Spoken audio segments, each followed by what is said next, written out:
Sinira nga pala ni Tampo yung ginawa kong saranggola para sa kanya dahil meron nga pala siyang gusto na laruin.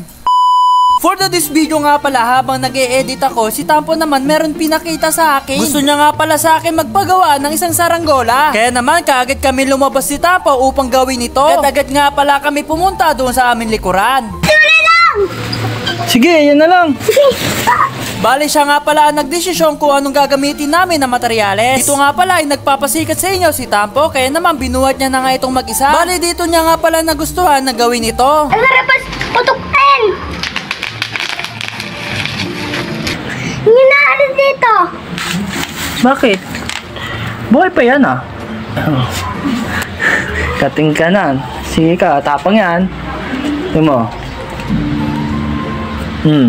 Bigla nga pala napansin ni Tampo yung alaga nating Oscar. So balik na nga pala tayo sa kwento. Dito nga pala ay nagsisimula na nga pala ako. Inaalis ko na nga pala yung mga excess plastic. After that nga pala ay nanonood nga pala sa akin yung dalawang magkamukha. Agad nga pala pumunta si Tampo sa dulo dahil kukuha nga pala siya ng walis. Napakasipag talaga ni Tampo pagdating sa kanyang kagustuhan. Kaya naman nilapag ko na nga yung walis, and then dito nga pala ay tinitiklop ko na pa-square. Syempre mga katampi, tanda ko pa pala yung mga ginagawa ko nung araw. Medyo malakas kasi ang hangin ngayon, kaya naman tamang-tama ito magpalipad ng mga saranggola. So ayan mga katampi, tapos na nga pala natin gawin na kulay square. Kaya naman pinabalik ko na nga pala ito kay Tampo. After that nga pala ay bumunot na nga pala ako dito ng walis tingting. Siyempre kumuha na nga din pala ako dito ng sinulit at tinali ko na nga pala ito. Mga katampi, gawa na nga pala ating bubble wrap saranggola.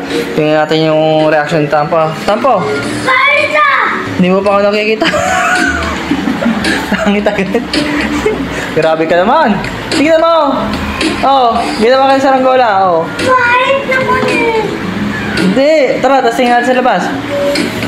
Dito nga pala ay medyo nadismaya si Tampo. Subalit no choice siya kundi sumama sa akin dahil siya nga pala nagpagawa sa akin ito. Siyempre papatunayan ko nga pala kay Tampo na magaling nga pala ako gumawa. Si Ashley nga pala ay gusto niyang sumama. Bali magdadala na nga lang pala kami ng bike dahil si Reddy nga pala ay lobat na. Kaya ngayon si Tampi story nyo nga pala ay hirap na hirap magbitbit nito. Hindi pa nga kami nakakalayo ay medyo nasisira na. Kaya naman no choice ako mga katampi kundi tiklupin naman ito. Doon ko na lang pala ayusin pagdating namin sa paliparan. After that nga pala mga katampi ay nandito na nga pala ako sa pinakamalawak. Ang sarap nga pala dito magpalipad ng mga saranggola. Ang araw kasi ay kami lang pala ni Tampo ang nandito. Dito nga pala ay nilapag ko na yung ginawa ko saranggola na tinupi. Kita nga pala sa pagmumukha ni Tampo na sobrang saya niya na medyo naiinis. Dahil niya mas gusto laruin ni Tampo yung padulasan. Kaso nga lang mga katampi, sobrang dami nga palang damo sa ibaba, kaya na matatawagin ko si Tampo upang panoorin ako kung paano akong ayusin ito. Dito nga pala ay napakadali lang pala ito ayusin. Tatali mo lang yung mga natanggal. After that nga pala ay okay na, kaya naman tatawagin natin si Tampo. Sa nakikita ko okay naman yung gawa ko at wala naman ako nakalimutan. Kung sa palagay nyo meron ako nakalimutan ay pakisabi naman sa akin. Ito nga pala ay sobrang saya nga pala ni Tampo na gamitin yung aking saranggola. Subalit nga pala hindi marunong si Tampo magpalipad nito. Kaya naman tamang takbo-takbo nga pala siya dito.